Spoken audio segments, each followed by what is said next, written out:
I looked on the internet and I discovered there are only 3 causes of conflict in one article.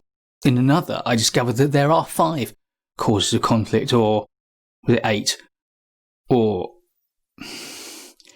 the truth is, and anyone who has worked and lived for any period of time will know this, there are as many sources of conflict as there are combinations of people.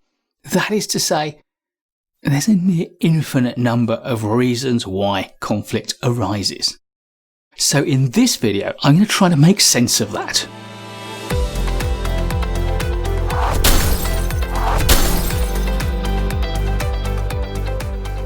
There may be nearly an infinite number of sources of conflict, but we can group them together to make sense of them and to understand better how conflict arises. And that's what I'm going to do in this video. In the world of projects, I'm going to start with 2 big groupings. The first is pragmatics, and the second is politics. Pragmatics is all about getting stuff done, and politics is all about the human stuff that gets in the way. And politics is all about the human stuff that enables it. And I'm going to split each of these into 2. Under pragmatics, we have conflict caused by the tasks that you're going to do, and conflict caused by how you are going to do those tasks. And under politics, I'm going to split it into sources of conflict that arise from the intimate politics of relationships and the macro politics of our environment. So that gives us 4 big classes. But I'm not saying there are 4 sources of conflict. There are millions and millions of them. But what we can do is to look at some examples of sources of conflict under each of those 4 categories. And the first of these is task-related sources of conflict. And the first example I'll give is the allocation of tasks to people. Basically, if I say, I want you to do that, and I want her to do that, and I want him to do this, immediately there are 3 sources of conflict between each pair of them, plus another 3 sources of conflict with me for being the person who allocated those tasks to those people. Giving people work is immediately a source of potential conflict. Next, we've got skills and capabilities. The assertion that I have a certain set of skills and the assertion that you do not have the right capabilities to do the task you've been assigned. Another example of task-driven sources of conflict, overlaps and the interdependencies and the connections between tasks. Each of those creates a potential for conflict, especially if those tasks are being done by different people. But even when they're not, that's what we might call a conflict of interest. I've got to do this and I've got to do that, and doing one properly gets in the way of doing the other one properly. And my final example of task-driven sources of conflict is standards, the standards to which we need to deliver the tasks. There's a source of conflict in have we set the right standards, and there's a source of conflict in have we achieved the standards that we have set. And indeed, there's also sources of conflict in whether the standards we've chosen have been properly constructed. It goes on and on and on. There are an infinite number of sources of conflict. So let's move on now to the second grouping, process-related sources of conflict. And of course, the first example of this has to be the process you choose, the method, how you're going to do something. Because I wouldn't do it like that. If I were you, I'd do it like this. You've heard that 1,000 times. You've probably said it 1,000 times. And each time it makes its way into the air, that statement can trigger conflict. And if a process is to work well, it relies upon a certain amount of information and data. And that data can be disputed. It can be incorrect. It can be ambiguous. It can be incomplete. It can conflict with other things, or it could be completely missing. Governance and oversight is another source of process-related conflict. And along with these come the rewards and the recriminations for either doing things properly or not doing them properly. In fact, governance and oversight in the guise of the A word, audit, or assurance, or assessment, is a huge source of conflict in many organisations because it is designed to put people to the test and therefore puts them under pressure. And for my final example of process-related sources of conflict, we have to ask, who's got the right to oversee what we're doing? Yes, jurisdiction and legitimacy are another source of conflict on projects. And of course, with jurisdiction and legitimacy, we are already straying in the direction of politics. So let's dive right in.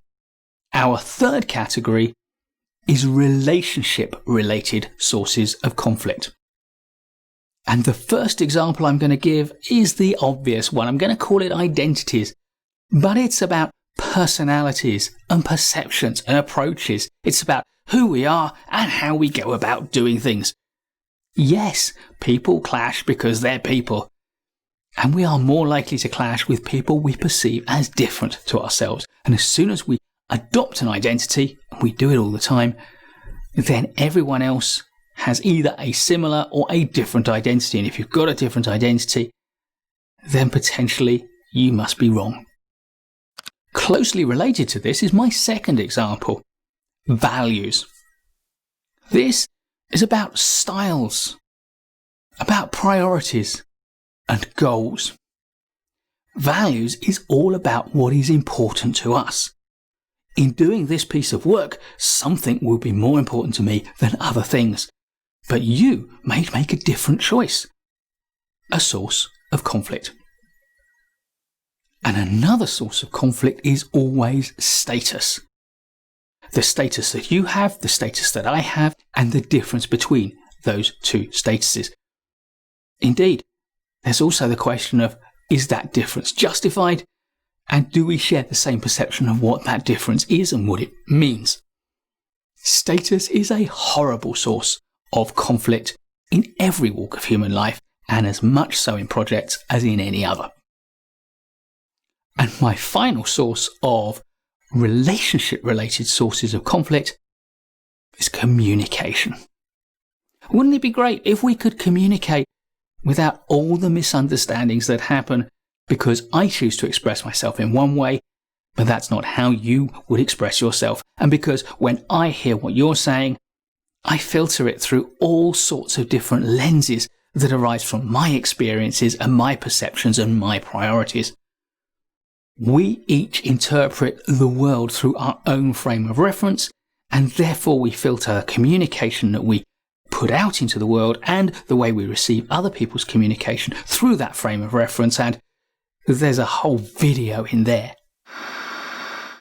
And of course it gets worse, because to make our lives easy, we often choose poor forms of communication in the workplace. And on projects where we're always in a hurry, it's very easy to dash off a quick email instead of taking the time to speak with someone. And everyone knows that email is the worst form of communication known to humanity. But before I get sucked into doing a whole video on the problems of communication on projects, let's move on to our final category, environment-related sources of conflict. My first example of environment-related sources of conflict is the culture that prevails within the environment. This is a product of all the people within the environment, but because we're all individuals and no two people are the same, we each interpret that culture. We each have preferences for aspects of that culture that differ with one another. Some of us clash with the prevailing culture. Some of us clash with other people's interpretations of that culture. And of course, within the environment, my second example is the conditions that we find there. Frederick Hertzberg taught us that if conditions are poor, then we become demotivated. So the working conditions we find and the availability of the things we need to do our job well and to feel comfortable are always a source of conflict, usually between an individual and their manager, their boss, or their organization as some form of abstract whole. Which brings us to my third example. The availability, access to, and competing demands for resources. And by resources, of course, I mean everything from assets to raw materials, to day-to-day materials, to people, to the money that pays for all of it. Access to those resources is a huge source of conflict on projects, and in particular, a source of conflict between projects that are competing for the same resources. And my final example in this video is rules and policies. Rules and policies, of course, are a source of conflict, because if you've created a set of rules or a set of policies and I have to conform with them, if I don't completely buy into those being the right rules and policies, then I'm going to chafe at them, I'm going to push against them, and that creates a source of conflict. Or if you see me try to break those rules, then you might feel that I am doing wrong, and there's another source of conflict. If you want to learn more about conflict, and in particular how to deal with it effectively in a project environment, then please do take a look at our video course, Dealing with Conflict and Projects. I'll put a link to the course below, and I'll put a coupon code so that you can access it as one of my lovely YouTube followers at a discount price. In that course, you'll learn more about the sources of conflict, how to listen, the effect of personalities on conflict, the way that people resist imposed ideas and how to handle that resistance, the signs and the stages of conflict escalation, and importantly, the steps for de-escalating that conflict, strategies for resolving conflict, and 5 ways to handle conflict. And finally, if it does all go wrong, how to recover the breakdown of a workplace relationship. Please do take a look at the description below for links to find out more about that course and to get it at a discounted price. And please subscribe to this channel to get more of our free content and hit the bell so you don't miss any of it. And I'll look forward to seeing you in the next video.